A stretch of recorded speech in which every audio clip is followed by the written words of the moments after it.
Good morning. মিষ্টি দিদির হাসিলের সব মিষ্টি বন্ধুদের স্বাগত। তো সকালবেলায় দেখো, আজকে তোমাদের দুটো প্রিপারেশন দেখাবো। দুটোই ফিশ বা মাছের প্রিপারেশন। তো প্রথমে করছি ভেটকি মাছ। সেই ভেটকি মাছটা একদম সহজ সরলভাবে করব, আর সেকেন্ড প্রিপারেশনটা চটজলদি করব।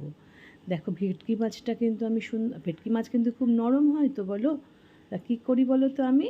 আর একটু ফাটিয়েও কিন্তু নুন, হলুদ, একটু সর্ষের তেল আর একটুখানি আটা আমি গায়ে মাখিয়ে দিই। তাহলে কি হয়, কড়াইতে লেগেও যায় না, আর মাছটা সুন্দর করে ভাজাও হয়ে যায়। দেখো, আমার কিন্তু একটা মাছও আটকে যাচ্ছে না বা কোনো প্রবলেম হচ্ছে না কড়াইতে।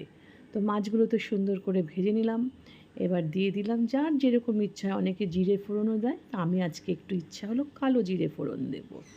তো কালো জিরে ফোড়ন দিয়ে এর মধ্যে আর কি কি দিচ্ছি সেটা দেখো।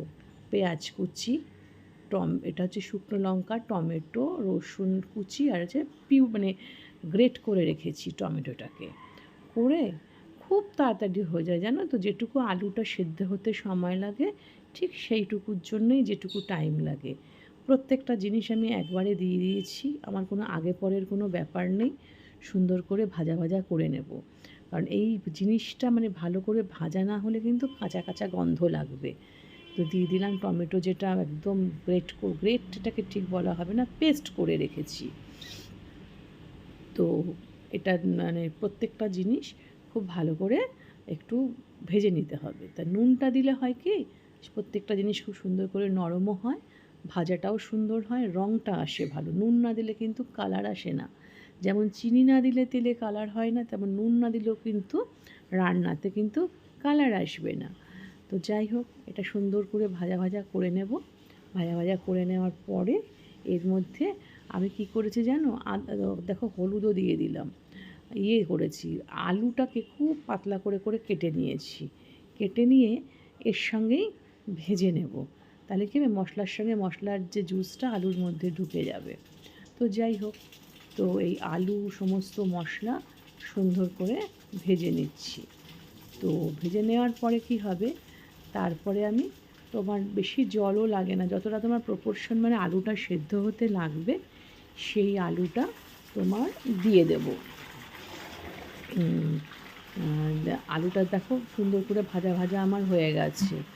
তো এবার ভাজা ভাজা হয়ে যাওয়ার পর কী করব, এবার এর মধ্যে একটু আমি জল দিয়ে দেবো আলুটা সেদ্ধ হওয়ার জন্য। দেখো, আমি জাস্ট একটু জল দিই। জলটা কিন্তু আমার গরম জল, জানো তো।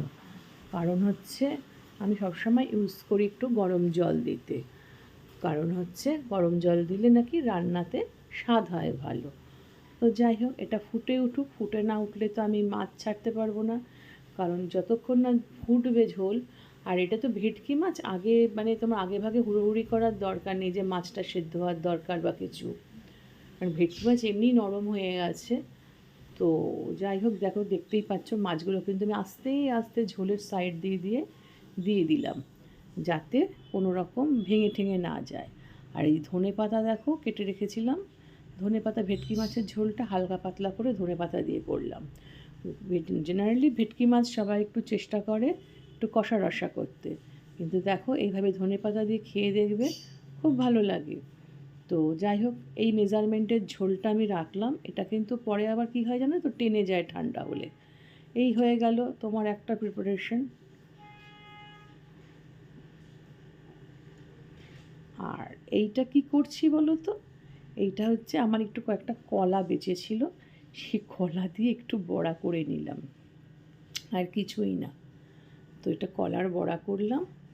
আর কলাটা নষ্ট করে দেবো, একটু পাকা পাকা হয়ে গেছে, তাই কলার বড়া করে তুলে নিচ্ছি।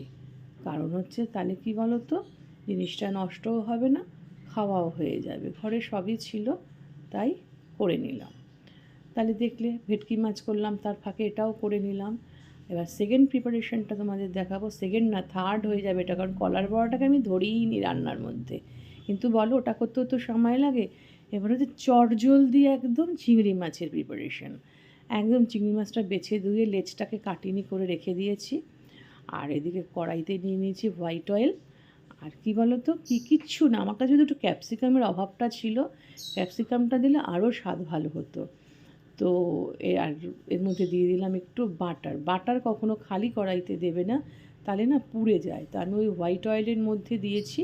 আর দেখো কী সুন্দর কালারটা চলে এসছে, ক্যারামেল কালারটা। তো এই কালারটাই খুব দরকার রান্নাতে আমার। তো যাই হোক, সুন্দর কালারও এসছে, কিন্তু দেখো ফেনা হয়নি। তো এবার কি দিচ্ছি, টমেটো কিউব করে কেটে রাখা, পেঁয়াজ কিউব করে কেটে রাখা, আর রসুনও মানে জুলিয়ান করে কেটে রেখেছি। জুলিয়ান করে কাটতে পারো বা থেঁতোও করতে পারো। আর কী বলো তো, আমি একটু এখানে কাঁচা লঙ্কা বা শুকনো লঙ্কা দিইনি, একটু লঙ্কার গুঁড়ো ইউজ করেছি। এটা কিন্তু খুব নরম হবে না, জানো তো, মানে গাটা নরম নরম হবে, কিন্তু বেশ গোটা গোটা থাকবে। জিনিসটা হবে এই রকম ধরনের। দেখো পেঁয়াজের কিন্তু কালার চেঞ্জ হয়ে গেছে আমার। তো এই মতো অবস্থা, যেরকম অ্যাজ ইউজুয়াল নুন চিনি মিষ্টি ফিষ্টি হ্যানা ত্যানা যা দেয় সব তো দেবেই, কিন্তু হলুদের কোনো ব্যাপার নেই এখানে। দিয়ে দিলাম চিংড়ি মাছটা। চিংড়ি মাছটা এই যে আমি পেঁয়াজ টেয়াজগুলো ভাজছি এর মধ্যেই ভাজা হয়ে যাবে। দেখো কালার আসতে, এই একটা অন্য রঙের মাছ দেখছো না, ভাজা ভাজা, মানে এটা আমার একটা ঝোলের মাছ ছিল, ওটা দিয়ে দিয়েছি এর মধ্যে। তো যাই হোক, দেখো এটা তো করছি মাছটা করতে করতে কী দিচ্ছি দেখো, এই দেখো বললাম না লঙ্কার গুঁড়ো দেবো, এই দেখো লঙ্কার গুঁড়ো দিলাম। আজকে আর কাঁচা লঙ্কা বা শুকনো লঙ্কা কিছু দিইনি, তো লঙ্কার গুঁড়ো দিয়ে আজকে একটু ঝালের ব্যাপারটা করব। আর কিচ্ছু দেবার নেই এতে, দেবো একটু সস, ব্যাস, তাহলেই কিন্তু আমার প্রিপারেশন কমপ্লিট ফুল। এই রকম ধরনের প্রিপারেশন করলে বেশ রুটি পরোটা নান বা নুডলস, যে কোনো জিনিসে বা এমনি স্টার্টারেও খেতে খুব ভালো লাগে। তখন কিন্তু আবার স্টার্টারে এতটা পেঁয়াজ দেবো না, তখন পেঁয়াজ কমিয়ে দেবো। তারপরে তোমার ক্যাপসিকাম দেবো, গাজর বয়েল দিতে পারি, তারপরে এইসব দিয়ে কর্ন টর্ন দিয়ে করা যায়। দেখো সস দেওয়ার পর আমার মানে ওপরের দেখতে কেমন হয়েছে। যাই হোক, তোমাদের কেমন লাগলো, ভালো লাগলে বলবে, কারণ হচ্ছে তোমাদের ভালো লাগাতেই কিন্তু আমার আত্মতৃপ্তি। যাই হোক, তোমরা যদি ভালো লেগে থাকে কী করবে, লাইক শেয়ার কমেন্ট আর পাশে থাকা বেল আইকনটা অবশ্যই অবশ্যই প্রেস করে দিও। নতুন বন্ধুদের উদ্দেশ্যে বলছে, আর পুরনো বন্ধুদের অসংখ্য অসংখ্য ভালোবাসা। তোমরা সবাই ভালো থেকো, সুস্থ থেকো, সাবধানে থেকো, নিরাপদে থেকো। আজকের মতো টাটা।